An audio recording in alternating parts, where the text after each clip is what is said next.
হযরত বেলাল রাদিয়াল্লাহু তাআলা আনহু যা বলে, ইয়া রাসূলুল্লাহ, ওগো নবীজি, সেহরির টাইম শেষ, আর খানা খায়েন না। আল্লাহ নবী বলতেছেন, ও টাইম শেষ, আচ্ছা। বেলাল চলে গেছেন। আল্লাহর নবীর সাথে আরেকজন মানুষ ওই সময় খাওয়ানোর মধ্যে শরীক। নবীর সাথে আরেকজন মানুষ শরীক, তিনি মানুষ নন, মানুষ বেশে জিব্রাইল আমিন নবীর সাথে সেহরি খাইতেছেন। জিব্রাইল আমিন নবীর সাথে সেহরি খাইতেছেন। বেলাল রাদিয়াল্লাহু, উনি তো আর জিব্রাইল জানেন না, উনি বলছেন একজন নবীর একজন কোন মেহমান খানা খাইতেছে।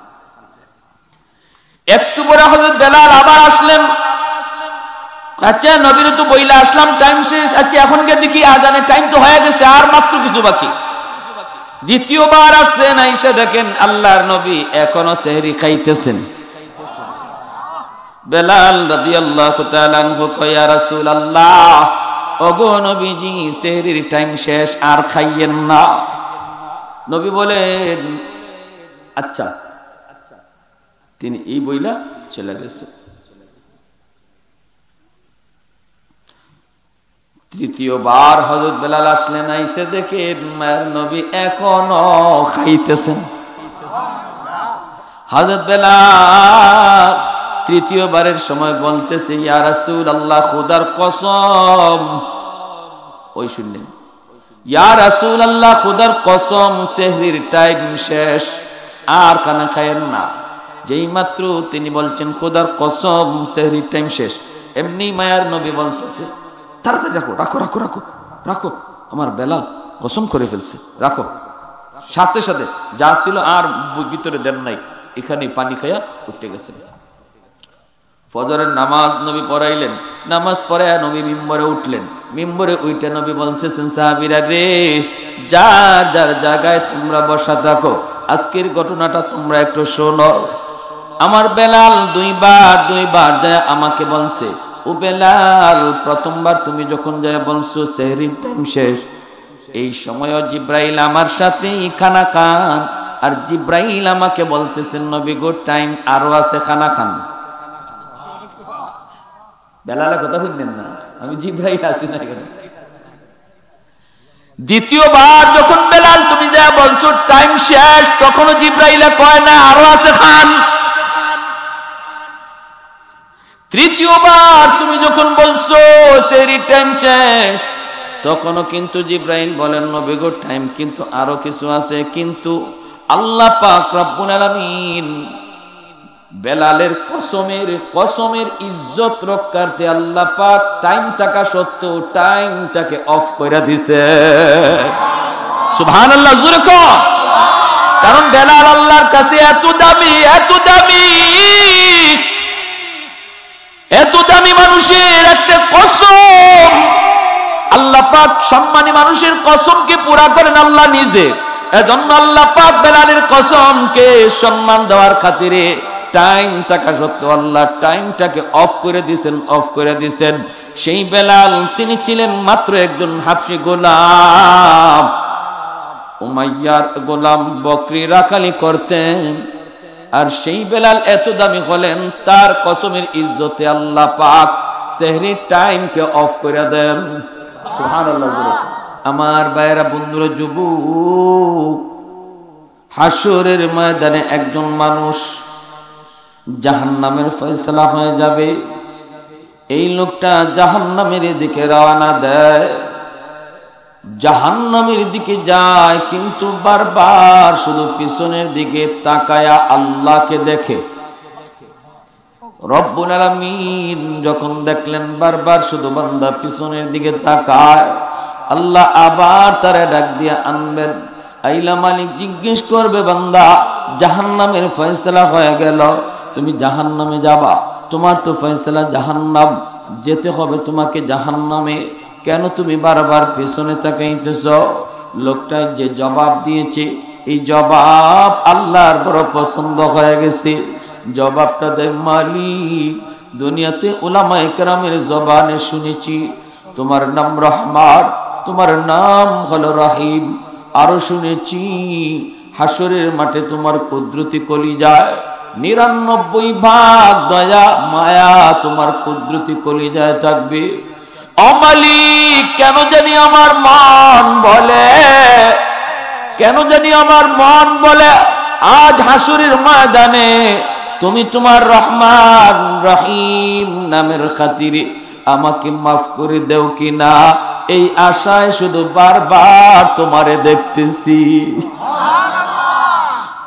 আল্লাহ পাক ফেরেশতাদেরকে ডাক দিয়া বলবে, ফেরেশতারা আমার বান্দার আমলনামাটা আমি আল্লাহকে আবার তোমরা দেখাও, আমি নিজেই চেক করব। আমলনামাটা আল্লাহ নিজেই দেখতে থাকবেন।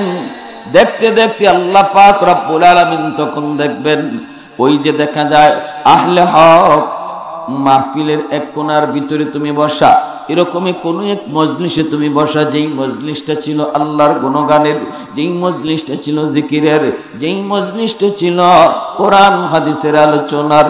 রব্বুল আলামিন তখন বলবে, বান্দারে ওই যে দেখা যায় মজলিসের এক কোণায় অথবা কোন এক সাইডে তুমি বসে বসে আমি আল্লাহর কথাগুলি শুনতেছ, বলো তো তুমি এখানে কেন গিয়েছিলে, কি জন্য তুমি গিয়েছিলে? তখন কইব, মালিক একমাত্র তোমাকে খুশি করার জন্য, অন্য কোনো উদ্দেশ্য নয়। দুনিয়ার কোনো লাভ সেখানে ছিল না, আমাকে 500-1000 টাকা কেউ দিবে এমনও ছিল না। গিয়েছি শুধুমাত্র তোমাকে পাওয়ার জন্য, শুধুমাত্র তোমাকে খুশি করার জন্য। আল্লাহ পাক রব্বুল আলামিন তখন বলবে, বান্দা আমি আল্লাহর আদত হচ্ছে মাফ করে দেওয়া, কিন্তু আমার নিজাম হচ্ছে উসিলা ছাড়া আমি আল্লাহ মাফ করি না। ওই দিনের মাহফিল বসাকে উসিলা বানাইয়া আমি আল্লাহ আজ হাসরের ময়দানে তোমার নাজাতের ফয়সালা দিয়া দিলাম। আর একটু জোরে কোন সুবহানাল্লাহ। আহাদুল লাইসা কামিসলি সামাদুন লাইসা কাফাদলি লিমানিল মুলকু তুগু সাজাওয়ার খুদাই, তো খুদা বন্দে আমি নি, তো খুদা বন্দে সারি, তো খুদা বন্দে জমিনি, তো খুদা বন্দে সামাই, তু রহিমি তু করিমি তু সমিঈ তু বসিরি, তু মুইদ্দি তু মুদিল্লি তু মালিকিল আরশি বার বজাই, বরি আজ খুরদন ও খুফতন, বরি আজ তুহমত মরদন, বরি আজ বিম উমিদি, বরি আজ রঞ্জ বালাই। জোরে সুরে কোন আল্লাহু আকবার। মুসলমানের আওয়াজে আল্লাহু আকবার। তাহলে আমাদের আজকের এখানে বসাটাও দিল থেকে আমরা নিয়ত করে বই 100 আমরা ধারণা রাখি আল্লাহর উপরে, যে আল্লাহ আমাদের আজকের এই বসাটাকে আমার নাজাতের উসিলা বানায় দেবে। আল্লাহ পাক কয়, বান্দা তুমি আমার উপর যেই পরিমাণ ধারণা রাখবা আমি আল্লাহ তোমার সাথে ওই রকম ব্যবহার করব। আমার উপর যেই পরিমাণ ধারণা তোমার লেনদেন সেই রকম হবে।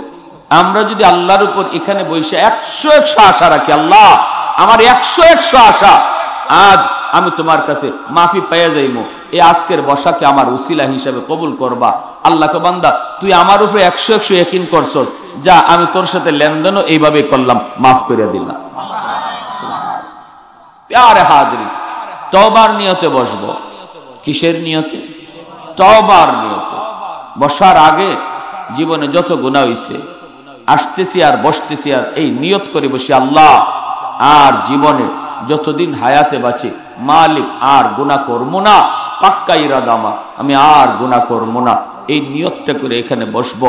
বসার আগে ছিলাম আমি গুনাহগার, আর নিয়তটা দিল থেকে করার সাথে সাথে আমার নাম আল্লাহ ওলির তালিকায় লিখে দেবে। আত্তাইবু মিনাজ যামবি কামান লা যামবা লা। আল্লাহর নবী বলেন, যে ব্যক্তি তওবা করে তার আমলনামায় আল্লাহ কোনো গুনাহ রাখেই না। শুধু গুনাহ রাখে না তা না, বরং তার গুনাহগুলিকে নেকি দ্বারা পাল্টায় দেয়। ইল্লা মান তাবা ওয়া আমানা ওয়া আমিলা আমালান সালিহা ফাউলাইকা ইউবাদদিলুল্লাহু সাইয়্যাতিহিম হাসানাত। আল্লাহ তার পিছনের গুনাহ যা করছিল এই গুনাহও আল্লাহ নেকি দা বদলায় দেয়। এজন্য হযরত আবু বকর সিদ্দিক রাদিয়াল্লাহু তাআলা একটা ঘটনা মনে পড়ে গেছে, বলবো ইনশাআল্লাহ।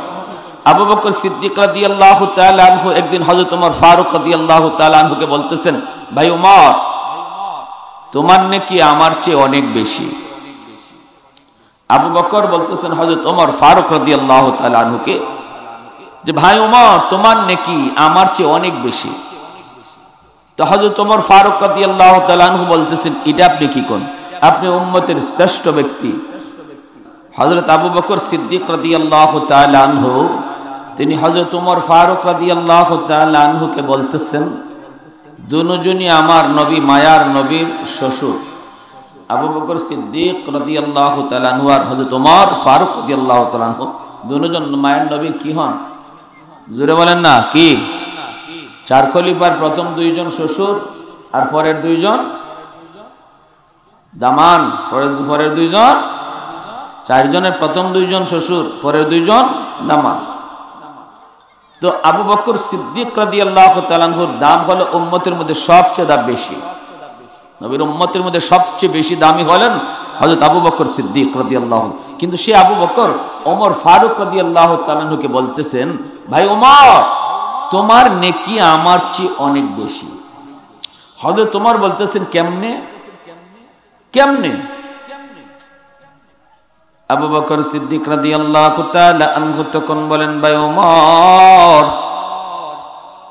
বেশি হওয়ার যুক্তি হলো আল্লাহ পাক কোরআনের ভিতরে বলেছেন, ইল্লা মান তাবা ওয়া আমানা ওয়া আমিলা আমালান সালিহা ফাউলাইকা ইউবাদদিলুল্লাহু সাইয়্যাতিহিম হাসানাত।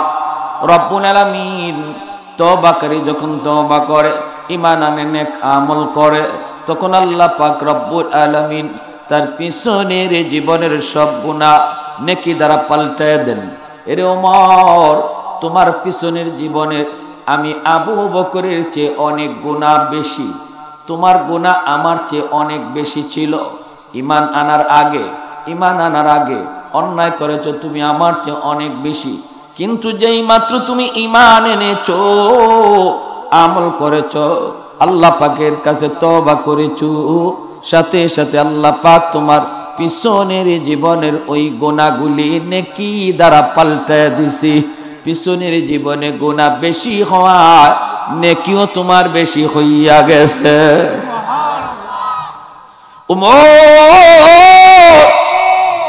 এইবার ডাক দেয়া কয়, ভাই আবু বকর, আমি সুজা মানুষ, এত পেশগুজ বুঝি না। আমার নেকি যদি বেশি হয়ে থাকে তাহলে আমি ওমর আমার গোটা জীবনের নেকি তোমারে দিয়া দিলাম, তুমি শুধু তোমার এক রাতের নেকি আমাকে দিয়া দাও। ও ভাই আবু বকর, আমি ওমরের গোটা জীবনের নেকি তোমাকে দিয়া দিব, বিনিময়ে আমাকে এক রাতের ইবাদত দিয়া দাও। আবু বকর সিদ্দিক বলে, সেটা কোন রাত? ওমর ফারুক বলে, এটা সেই হিজরতের রাত, যেই রাতে আমার মায়ার নবীকে নিয়ে তুমি হিজরত করেছিলে। আর মায়ার নবীর অপেক্ষায় তুমি দাঁড়ায় দাঁড়ায় প্রহর গুনছিলে। কত রাত তুমি দরজার পাশে দাঁড়ায় দাঁড়ায় নবীর অপেক্ষায় ছিলি, কখন জানি আমার নবী আয়েশা টোকা দেয়, কখন জানি নবী আয়েশা ডাক দেয়া কয়, আবু বকর চলো হিজরত করা লাগবে। ও আবু বকর, সেই দিন তুমি নবীকে নিয়ে বের হয়েছিলে, গারে সুরের মধ্যে তুমি উঠলা, অথচ আমার নবীকে তুমি হাঁটতে দাও নাই, পাহাড় বাইতে আমার নবীকে দাও নাই, মায়ার নবীকে তুমি পিঠে উঠাইয়া নিজে পাহাড় বায়া বায়া নবীকে উপরে উঠাইছিলা। গর্তের ভিতরে যখন ঢুকেছ, মায়ার নবীকে তুমি গর্তের বাহিরে রাখলা, আর বললা, নবী গো আপনি আগে ঢুকবেন না, আমি আগে ঢুকবো গো নবী, যাইয়া দেখি গর্তের ভিতরে কোনো ক্ষতিকারক কিছু আছে কিনা, আমি আগে যাই। যদি জীবন যায় আমি আবু বকরের জীবন গেলে অসুবিধা নাই, কিন্তু আমার রহমতের নবীর যেন ক্ষতি না হয়। গর্তের মুখগুলি সব তুমি তোমার পাগড়ি সিরা সিরা কাপড়ের টুকরা দিয়া দিয়া সবগুলি গর্তের মুখ তুমি বন্ধ করে দিয়েছিলে, যেন কোনো বিষাক্ত সাপ বিচ্ছু বের না হয়। একটা গর্তের মুখ তুমি বন্ধ করতে পারো না, নিজের পা দিয়ে তুমি ওই গর্তের মুখটা আটকায় রাখছিলা। আর আমার মায়ার নবী রহমতের নবীরে তোমার কুলে ঘুম পাড়াইছিলা। সেই দিন ঘুমের বেশি প্রয়োজন ছিল তোমার রে ভাই আবু বকর, কারণ 40টা রাত তুমি ঘুমাও নাই নবীর অপেক্ষায়, কখন আমার নবী আইসা আমাকে ডাক দিবে। ও আবু বকর, ঘুমের প্রয়োজনটা তোমার বেশি ছিল, পাহাড়েও তুমি বায়া বায়া উঠছো নবীর কাঁধে লইয়া। ক্লান্ত ছিলে তুমি, ও ঘুমাও ছিলা তুমি, এরপরও না ঘুমাইয়া আমার মায়ার নবীর ঘুম পাড়াইছো। নিজের উরাতের মধ্যে আমার নবী মাথা দিয়ে, তোমার উরাতে মাথা দিয়ে নিশ্চিন্তে নবী গুহায় ঘুমাইছিলেন। একটা বিষাক্ত সাপ তোমার পায়ে কামড় দিল, সেই বিষাক্ত সাপের যন্ত্রণায় চোখ থেকে এক ফোঁটা পানি মায়ার নবীর গালে পড়ল। নবীর ঘুম ভাঙতেই নবী দেখেন তোমার সাপে কামড়াইছে। সেই দিন মায়ার নবী মুখের লব লাগাইয়া দেওয়া মাত্রই বিষাক্ত সাপের বিষ সেই দিন পানি হয়ে গেছিল। এরপরে মায়ার নবীকে নিয়ে তুমি মদিনা পর্যন্ত হিজরত করেছ। ওই একটা রাতের ইবাদত শুধু আমি উমরকে দিয়ে দাও, বিনিময়ে আমি উমরের সারা জীবনের নেকি লইয়া যা।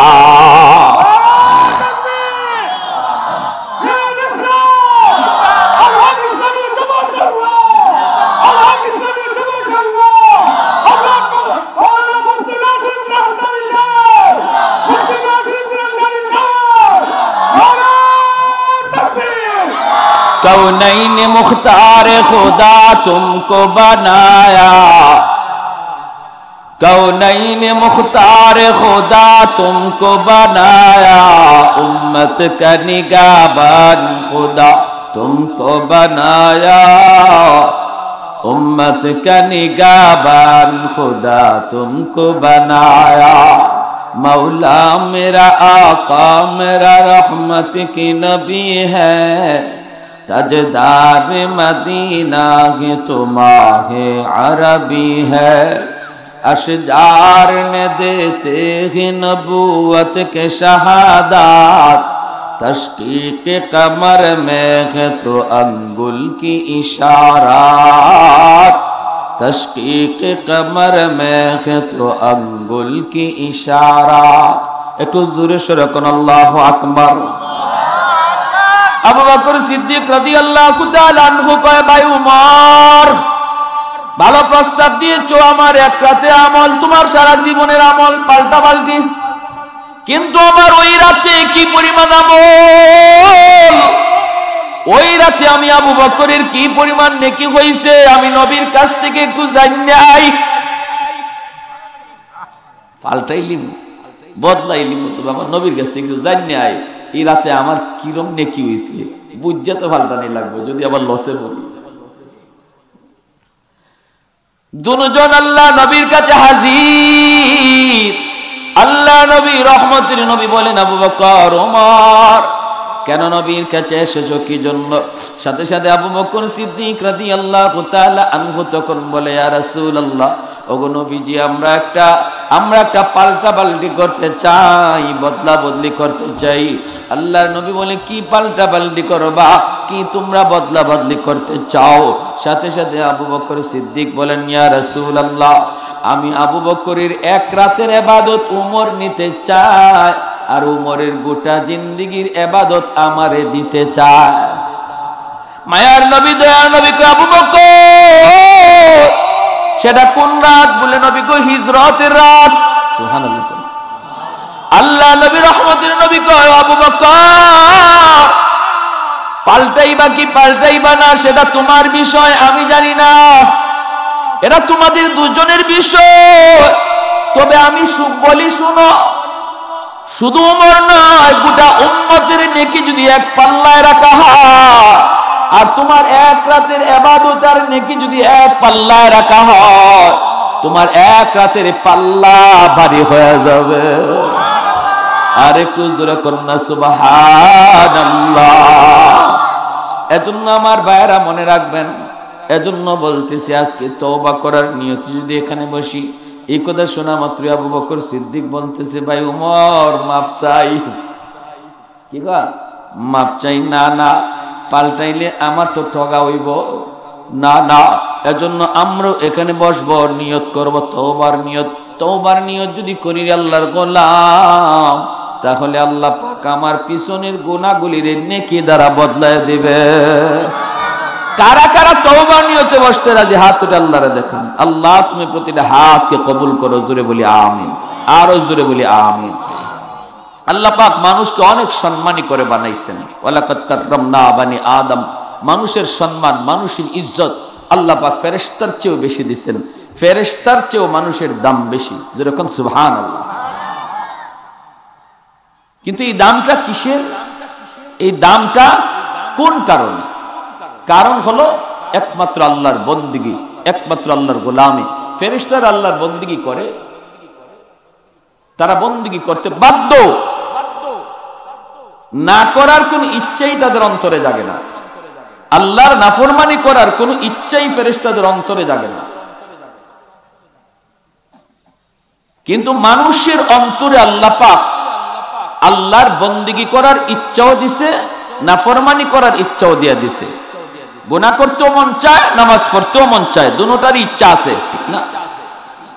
ফেরেশতাদের খালি নামাজ পড়ারই ইচ্ছা আছে, গুনাহ করার কোনো ইচ্ছাই তাদের নাই। আল্লাহ তাদেরকে সৃষ্টি করেছেন এভাবে, গুনাহ করার আগ্রহই নাই, গুনাহর প্রতি তাদের কোনো আগ্রহই নাই, বরং আরো ঘৃণা। আর মানুষ জাতির অন্তরে গুনাহর প্রতি আল্লাহ আকর্ষণ দিয়া দিছে।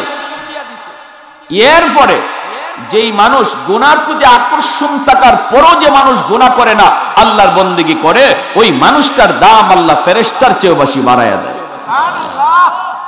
বুঝা আসছে ভাই? চেহারার কারণে দামি নয়। ইন্নাল্লাহা লা ইয়ানজুরু ইলা সুওয়ারিকুম ওয়া আমওয়ালিকুম ওয়ালাকিন ইয়ানজুরু ইলা কুলুবিকুম ওয়া আ'মালিকুম। আল্লাহ মানুষের চেহারা দেখেন না, ধন দৌলত দেখে তার সম্মানী বানাইছেন না, চেহারা দেখে সম্মানী বানাইছেন না। আল্লাহ সম্মানী বানাইছেন তার দিল দেখা, তার আমল দেখা। যেরকম সুবহানাল্লাহ। এজন্যই বেলাল হাবশী রাদিয়াল্লাহু তাআলা আনহু হাবশার একজন গোলাম হইয়া কালো, কুৎসিত কালো, এমন বেলালকে আল্লাহ পাক এত দামি বানাইছেন। কেমন দামি? উমাইয়ার গোলাম, মক্কায় উমাইয়ার গোলাম বেলাল। তিনি এই গারে হেরার পাশে, যেখানে আল্লাহ নবী ধ্যানে মগ্ন, এর পাশেই বকরি রাখালি করেন বেলাল। আল্লাহর নবীকে বেলাল চেনেন না, মায়ার নবীও বেলালকে চেনেন না। বেলাল মালিকের বকরি রাখালি করে, ওই অবস্থায় মায়ার নবী, রহমতের নবী, পেটে ক্ষুধা লাগছে নবীজির, গারে হেরায় নবী আল্লাহর ধ্যানে মগ্ন। নবী তাকায় দেখেন একটা রাখাল বকরি রাখালি করতেছে। নবীজি ডাক দিলেন, এ রাখাল এদিকে আসো। আমার ভাইয়েরা, বন্ধুরা, যুবক, আওয়াজটা শোনা মাত্রই বেলাল কাছে আসলেন। এইবার দিনের নবী, মায়ার নবী ডাক দিয়া বলেন, রাখাল, আমি বড় ক্ষুধার্ত, তোমার কোনো একটা বকরির কাছে দুধ আসেনি, অর্থাৎ দুধালো কোনো বকরি আসেনি। বেলাল তখন বলেন, মুসাফির, চিনি না, আপনাকেও আমি জানি না, তবে সত্য কথা হলো আমার একটা বকরির উলানো দুধ নাই, কোনো ব্যবস্থা নাই। আল্লাহ নবী, দিনের নবী, মায়ার নবী তখন বলেন, রাখাল রে, বকরি আমার কাছে আইনা দেওয়া তোমার কাম, আর উলানে দুধ দেওয়া আমার আল্লাহর কাম। যে কোনো একটা বকরি আমার কাছে তুমি নিয়ে আসো, বাকিটা করবেন আমার আল্লাহ। যেই মাত্র মায়ার নবী একটা উলানের মধ্যে হাত লাগাইলেন, দুধের কোনো বংশ নাই, এমন একটা বকরির উলানের মধ্যে নবী রহমতের হাত লাগানো মাত্রই উলানটা দুধে ভরপুর হয়ে গেল। মায়ার নবী দুধ দহন করলেন, নিজেও দুধ খাইলেন। বেলাল অবাক হয়ে শুধু দেখতেছে, হায় রে, সেই মানুষটা কে? কি তার পরিচয়, এত সুন্দর তার চেহারা, এত সুন্দর তার কথা, এত মায়া তার চেহারায়। কি দেখলাম আমার যেই বকরির উলানে দুধের কোনো বংশ নাই, এখন বাচ্চাই দিছে না, যেটায় এই উলানের মধ্যে দুধ আসলো কেমন করে? আল্লাহর নবী কয়, রাখাল তুমি নিজেও দুধ পান করো। আল্লাহু আকবার। বেলাল চলে গেলেন বকরিগুলি লইয়া। বাড়িতে গেছেন ঠিক, কিন্তু বেলালের ঘুম নাই, খাওয়া নাই। রাতের বেলা ঘুমাইতে যান, আর শুধু একটাই কল্পনা আর জল্পনা মনের ভিতরে। কে সেই মহামানব, কি তার পরিচয়, কে সেই মহামানব, এত মায়া কেন তার চেহারায়, এত মধু কেন তার কথায়? যেরকম সুবহানাল্লাহ। কে সেই মানুষ, পরিচয় কি? সকালবেলা বেলাল আবার ইচ্ছা করি বকরিগুলি লইয়া, মায়ার নবী যেখানে ধ্যানে মগ্ন, এখানে আইয়া আবার ঘোরাঘুরি করতেছেন। আরে আরে মায়ার নবীকে দেখতেছেন, মনির ভিতরে তার তামান্না, আজও যদি মুসাফির আমাকে ডাক দেয়, আজও আমি তার কাছে যাব। দ্বিতীয় দিন মায়ার নবী ডাক দিলেন, রাখাল বেলাল আজও হাজির। আল্লাহ নবীর সামনে গেল, কথা কইল। এই দিন মায়ার নবীকে পরিচয় বেলাল জিজ্ঞেস করেন না। নবীর কাছে যাওয়া মাত্রই যেন বেহুশ হয়ে যান, অন্যরকম হয়ে যান, কোনো কথাই তার ইয়াদ থাকে না, কোনো কথাই মনে থাকে না, শুধু মায়া নবীর চেহারা দেখতেই পাগল হয়ে যান। আল্লাহু আকবার। বাইরে দ্বিতীয় দিনও বেলাল চলে গেলেন।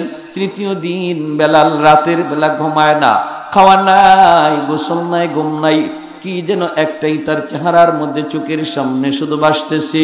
কে সেই মুসাফির, কি তার পরিচয়? আজ আমি তার পরিচয় না যাই না, আসব না।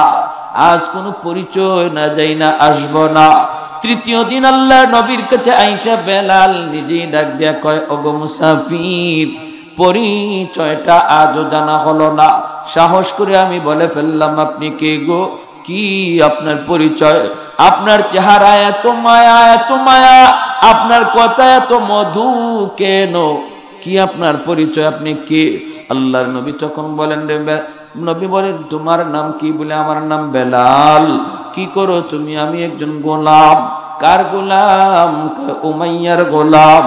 এইবার আল্লাহর নবী কই, আমার নাম হলো মুহাম্মদ, বাবার নাম হলো আব্দুল্লাহ, আমি হলাম আল্লাহর নবী। আল্লাহর নবী কিসের দাওয়াত দেন? কয়, কালেমার দাওয়াত দেই।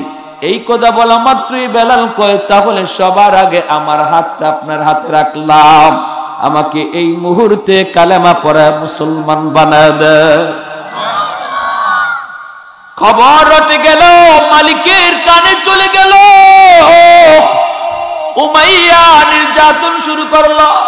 এত কঠিন থেকে কঠিন নির্যাতন, লম্বা ইতিহাস আমি সংক্ষেপে বলতেছি। এই বেলালের দাম আল্লাহ কি পর্যন্ত উঠাইলেন, যে বেলাল ছিলেন একজন উমাইয়ার গোলাম রে, যুবক, কালো তো কালো, একদম টুট পর্যন্ত কালো, জিব্বা পর্যন্ত কালো। সেই বেলালের মর্যাদা আল্লাহর কাছে কি পরিমাণ বাড়লো। বাইরে মনে রাখবেন, নির্যাতনের কারণে দম বের হয়ে যায়। এরপরে বেলাল জবান থেকে আহাত আহাত শব্দ তিনি ছাড়েন না, আল্লাহ আল্লাহ নাম ভুলেন না। এরপর উমাইয়া পিটায়, রাতের বেলা মারে, দিনের বেলাও মারে, প্রচন্ড রৌদ্রের মধ্যে চিৎ করে শোয়ায়। ওই অবস্থায় একদিন হযরত আবু বকর সিদ্দিক রাদিয়াল্লাহু তাআলা আনহু পার দিয়া তিনি যাইতেছেন, আর শুনতেছেন বেলালকে মারতেছে, আর বেলাল জবানে আল্লাহ আল্লাহ জিকির করে। আবু বকর সিদ্দিক রাদিয়াল্লাহু তাআলা আনহু তিনি আয়া কানে কানে কোন, বেলাল রে, ও বেলাল, এদেরকে বুঝ দেওয়ার জন্য অন্তত তুমি আল্লাহ নামটা বলা বন্ধ রাখো। কারণ জান বাঁচানোর জন্য মাঝে মাঝে মাঝে মাঝে হিকমত অবলম্বন করতে হয়। জান বাঁচানোর জন্য কোথাও মিথ্যা কথা বলাও জায়েজ হয়ে যায়। বেলাল তখন ডাক দেয়া কয়, ভাই আবু বকর, আমি তো চাই, কিন্তু আমার মুখ দিয়া আল্লাহ ছাড়া কিছু বের হয় না। আমি চাইলেও লাভ হবে না রে আবু বকর। আমি চাইলেও লাভ হবে না, জবান দিয়ে আল্লাহ ছাড়া কিছু বের হয় না, কিছু বের হয় না। এই কলা পাওয়া মাত্রই হযরত আবু বকর চলে গেলেন মায়ার নবীকে, তিনি যায় জানায়া দিলেন, মায়ের নবী গো, আপনার বেলাল প্রাণ বের হয়ে যায়, নির্যাতন আর নির্যাতন। আল্লাহর নবীকে যায় বলেন, নবী গো, আমি বেলালকে কিনতে চাই, উমাইয়ার কাছ থেকে বেলালকে কিনতে চাই। নবী বলেন, আবু বকর, কিনতে যখন যাইবা আমার বেলালকে, আমার বেলালের দাম কি পরিমাণ আমার আল্লাহর কাছে আল্লাহ আমাকে জানাইছে, তুমি যে পয়সা দিয়া বেলালকে কিনবা, এই পয়সায় আমি নবীরও কিছু পয়সা লাগাইও, যেন হাসরের মাঠে আমিও আল্লাহর কাছে বলতে পারি, মালিক তোমার বেলালকে কিনার মধ্যে আমার পয়সাও ছিল। সুবহানাল্লাহ, জোরে কোন। আবু বকর সিদ্দিক গেছেন উমাইয়ার কাছে, গিয়া বলতেছেন, এই মিয়া ফিডাইয়া মারার দরকার নেই, গোলামটারে বিক্রি করে দাও। উমাইয়া কয়, হা হা, লয়ে যাও, লয়ে যাও, 10টা স্বর্ণ মুদ্রা আমারে দিয়ে দিও, 10টা স্বর্ণ মুদ্রা লয়ে যাও। আবু বকর সিদ্দিক বলে, নাও, 10 স্বর্ণ মুদ্রা দিলাম। উমাইয়া কয়, আবু বকর, বেলালের তো আমার কাছে কোনোই দাম নাই, এটা একবারে আমার কাছে আকামা ছিল, আমার গোলামদের ভিতরে এই বেলালের কোনো দাম আমার কাছে নাই। তুমি যদি আমারে কইতা যে 1 টাকা দিমু, 1 টাকা, তাহলে 1 টাকা দিয়ে আমি বিক্রি করে দিতাম। আবু বকর সিদ্দিক বলেন, উমাইয়া তাহলে আমার কথা শুন, তুমি তো বেলালকে চিনো না, এজন্য বেলালের দাম মনে করছো 1 টাকা, 1 টাকা, 1 টাকা। কিন্তু আমি আবু বকর বেলালকে শুধু চিনছি তা না, আমার নবীও চিনছেন। অতএব তুমি যদি বলতা বেলালকে বিক্রি করব 100 টাকায়, 1000 টাকায়, আমি আবু বকর 1000 টাকা দিয়েও কিনতে রাজি ছিলাম।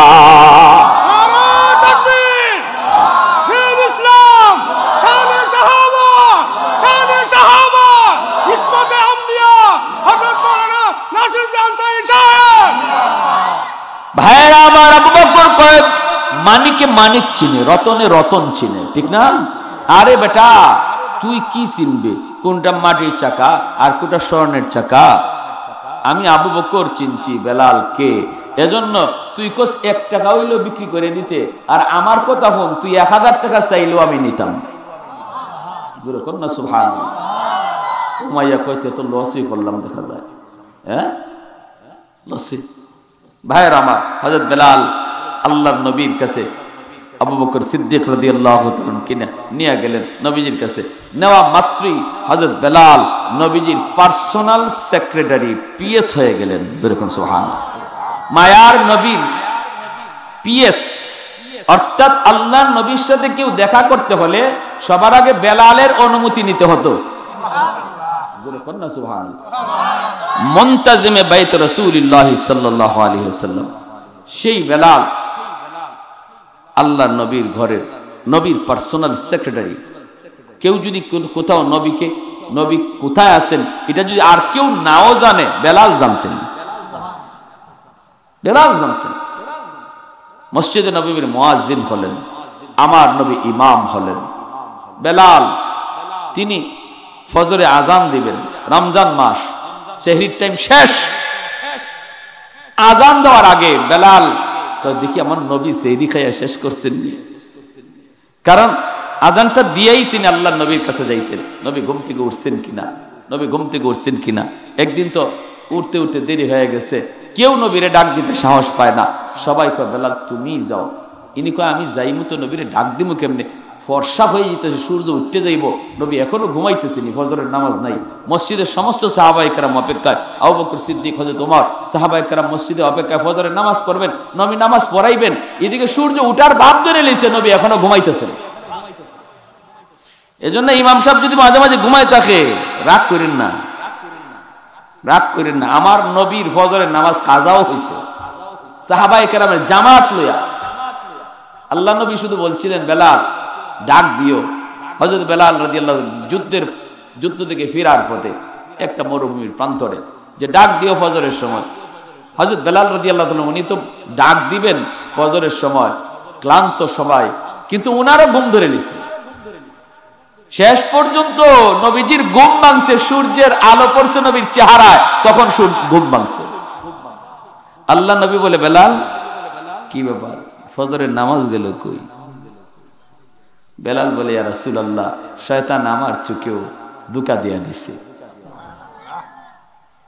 এটা তো দিছে কিন্তু আল্লাহ পাকের ইচ্ছা, আল্লাহ পাকের সবকিছু আল্লাহর ইচ্ছা হয় না, আল্লাহ পাকের এটা মানসা ছিল। হ্যাঁ মানুষ, তোমার ভুল হতে পারে, নামাজটা যদি তোমার কাজা হয়ে যায় দেরি করবা না। আল্লাহ নবী দেরি করেন নাই, সাহাবাই কেরামকে লইয়া এই জায়গাটার থেকে আরেকটা জায়গার মধ্যে যাইয়েই ফজরের নামাজ আদায় করছেন, জামাতের সাথেই পড়ছেন ফজরের নামাজ সূর্য ওঠার পরে। এজন্য ঘুমন্ত অবস্থায় যদি কখনো ঘুমন্ত অবস্থায় আপনি আজানই টের পান নাই, ফজরের রক্ত টেরই পান নাই, এই অবস্থায় আপনার রক্ত চলে গেছে, দেরি নাই, ওঠার লগে লগে পেরেশানি শুরু হয়ে যাবে, ওযু করবেন, নামাজটা পড়ে নেবেন। যদিও কাজা হয়েছে, আল্লাহ পাক গুনাহ কাজার, ওই যে আপনার যে কাজা হয়েছে কাজার গুনাহ দেবে না, আল্লাহ পাক মাফ করে দিবে, আল্লাহ মাফ করে দিবে। তাই বলে প্রতিদিন না, এটা কি আমার নবীর জীবনে দ্বিতীয়বার হয়েছে? হুজুর এখন এখন যদি আপনারা দলিল দেন, হুজুর যখন কইছে তেন আজকে থেকে ঠাইটে ঘুমাইবো ফজরের সময়, হুজুরে খালি ডাক দিব, দূর আমি আজকে ওয়াজ শুনছি, ফজরের সময় ডাক দিও না। আমার নবীর জীবনে ঘটছে কয়বার? আপনার জীবনে একবার ঘটুক, সমস্যা নেই, কোনো গুনাহ হইতো না, কোনো গুনাহ হইতো না। একদিনের ঘটনার যদি 7 দিন বানায় দেন আপনি, তো হইব এটা না। তো হযরত বেলাল রাদিয়াল্লাহু তাআলা উনি গেছেন আল্লাহ নবীর কাছে, নবীজির কাছে গেছেন, রমজান মাস, সেহরির টাইম শেষ, মুয়াজ্জিন সাহেব আজান দেয় না সেহরির টাইম শেষে, টাইম শেষ, আর খানা খাইবেন না, একটু পরে আজান। বেলাল মনে মনে ভাবতেছেন যে আমার নবী খানা খাইয়ে শেষ করছেন আগে দেখি আই, কারণ ইনি তো আল্লাহ নবীর সবই, নবীজির খাদেমও, পার্সোনাল সেক্রেটারিও, নবীর সব কিছু উনি দেখতেছেন, পাহারাদার, সব সময় একটা লাঠি নিয়ে নবীর দরজার সামনে দাঁড়ায় থাকতেন। তিনি গেলেন, যাই দেখেন আল্লাহ নবী এখনো খানা খাইতেছেন।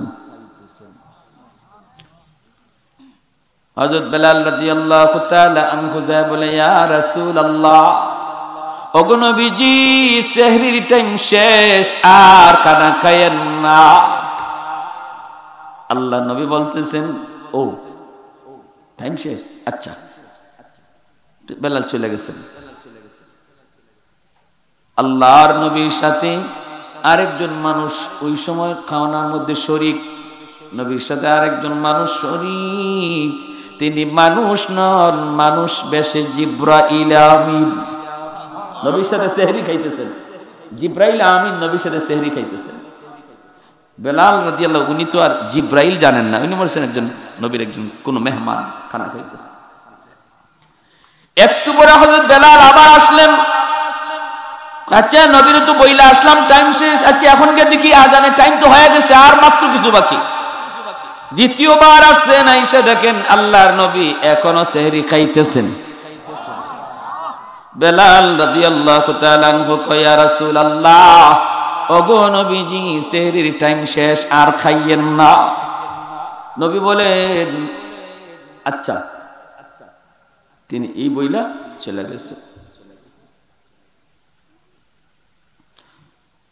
তৃতীয়বার হযরত বেলাল আসলেন, আইসে দেখেন মায়ের নবী এখনো খাইতেছেন। হযরত বেলাল তৃতীয়বারের সময় বলতেছে, ইয়া রাসূলুল্লাহ, খোদার কসম, ওই শুনলেন, ইয়া রাসূলুল্লাহ, খোদার কসম সেহরির টাইম শেষ, আর খানা খায়েন না। যেই মাত্র তিনি বলছেন খোদার কসম সেহরির টাইম শেষ, এমনি মায়ার নবী বলতেছে, তাড়াতাড়ি রাখো রাখো রাখো রাখো রাখো, আমার বেলাল কসম করে ফেলছে, রাখো। সাথে সাথে যা ছিল আর ভিতরে দেন নাই, এখানে পানি খাইয়া উঠতে গেছেন। ফজরের নামাজ নবী পড়াইলেন, নামাজ পড়ে নবী মিম্বরে উঠলেন। মিম্বরে উঠে নবী বলতেছেন, সাহাবীরা রে, যার যার জায়গায় তোমরা বসা থাকো, আজকের ঘটনাটা তোমরা একটু শোনো। আমার বেলাল দুইবার যায় আমাকে বলছে, ও বেলাল, প্রথমবার তুমি যখন যায় বলছো সেহরির টাইম শেষ, এই সময়ও জিব্রাইল আমার সাথে খানা খান, আর জিব্রাইল আমাকে বলতেছেন, নবী গো টাইম আরো আছে, খানা খান। বেলালের কথা শুনবেন না, আমি জিব্রাইল আছি না কেন? দ্বিতীয়বার যখন বেলাল তুমি যা বলছো টাইম শেষ, তখনও জিব্রাইলে কয় না আরো আছে খান। তৃতীয়বার তুমি যখন বলছো সেরি টাইম শেষ, তখনও কিন্তু জিব্রাইল বলেন নবী গো টাইম কিন্তু আরো কিছু আছে। কিন্তু আল্লাহ পাক রব্বুল আলামিন বেলালের কসমের ইজ্জত রক্ষার্থে আল্লাহ পাক টাইম থাকা সত্ত্বেও টাইমটাকে অফ করে দিছে। সুবহানাল্লাহ, জোরে কও। কারণ বেলাল আল্লাহর কাছে এত দামি, এত দামি, এত দামি মানুষের একটা কসম। আল্লাহ পাক সম্মানী মানুষের কসমকে পুরা করেন আল্লাহ নিজে। এজন্য আল্লাহ পাক বেলালের কসমকে সম্মান দেওয়ার খাতিরে টাইম থাকা সত্ত্বেও আল্লাহ টাইমটাকে অফ করে দিয়েছেন। সেই বেলাল তিনি ছিলেন মাত্র একজন হাবশী গোলাম, উমাইয়ার গোলাম, বকরি রাখালি করতেন। আর সেই বেলাল এত দামি হলেন, তার কসমের ইজ্জতে আল্লাহ পাক সেহরির টাইমকে অফ করে দেন। সুবহানাল্লাহ, আল্লাহু আকবার। ওয়ালাকাদ কাররামনা বনি আদম। এজন্য আমার ভাইয়েরা বন্ধুরা, আল্লাহ আমাকে আপনাকে ফেরেশতার চেয়ে সম্মানী বানাইছেন। বাইরে চেহারার দ্বারা সম্মানী নয়, মালের দ্বারা, দৌলতের দ্বারা, ক্ষমতার দ্বারা সম্মানী নয়। আল্লাহ সম্মানী বানাইছেন যেই মানুষগুলা তার নফসের চাহাত হলো গুনার দিকে যাওয়া, এরপরও গুনার দিকে যায় না, আল্লাহর ভয়ের নেক কাজের দিকে আগায়, ওই মানুষটারই আল্লাহ পাক ফেরেশতার চেয়ে দামি বানায় দেয়।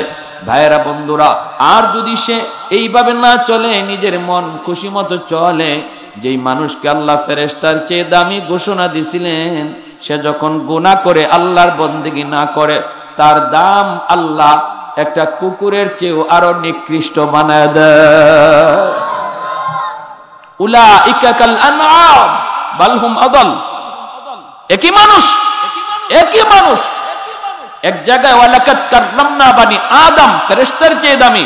আরেক জায়গায় আল্লাহ বলতেছেন এই মানুষই, এরা চতুষ্পদ জন্তু না, এর চেয়ে আরো নিকৃষ্ট।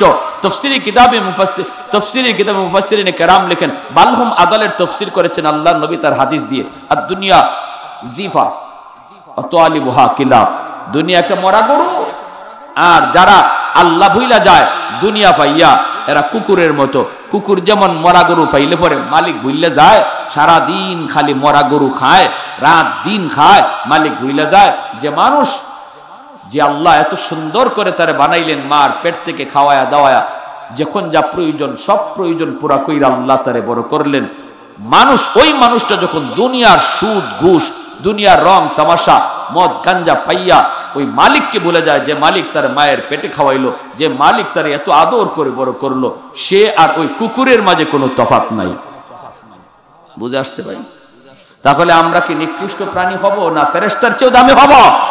ফেরেশতার চেয়ে দামি হতে হলে নিজের ইচ্ছা মতো চলবো, না আল্লাহর মর্জি মতো চলবো? আল্লাহর মর্জি মতো চলার একটাই পথ, আল্লাহর মর্জি মতো চলার পথ হলো একটাই, সেটা হলো আমার নবীর তরিকা। আমার নবীর যে লাইনে হাইটা আল্লাহকে পাইছেন, আমি আপনি ওই লাইনে হাইটা আল্লাহকে পাইতে হবে। আর কোন লাইন নাই, কোন তরিকা নাই আল্লাহকে পাওয়ার, আল্লাহকে খুশি করার। একটাই পথ, যেই পথে নবী আল্লাহকে খুশি করছেন, ওই পথই আল্লাহকে আমাদেরও খুশি করতে হবে। কেমনে? 5 ওয়াক্ত নামাজ পইরা, কেমনে হারাম সাইরা, কেমনে পর্দা মান্না, কেমনে সুদ সাইরা, কেমনে ঘুষ সাইরা, মিথ্যা কথা সাইরা, চুকুলকুরি সাইরা, একজন আল্লাহর নবীর পথের পথিক হইয়া আল্লাহরে খুশি করব। কারা কারা রাজি? হাত উঠে আল্লাহকে দেখেন। আল্লাহ তুমি কবুল করো, মঞ্জুর করো, সবাই বলে আমিন।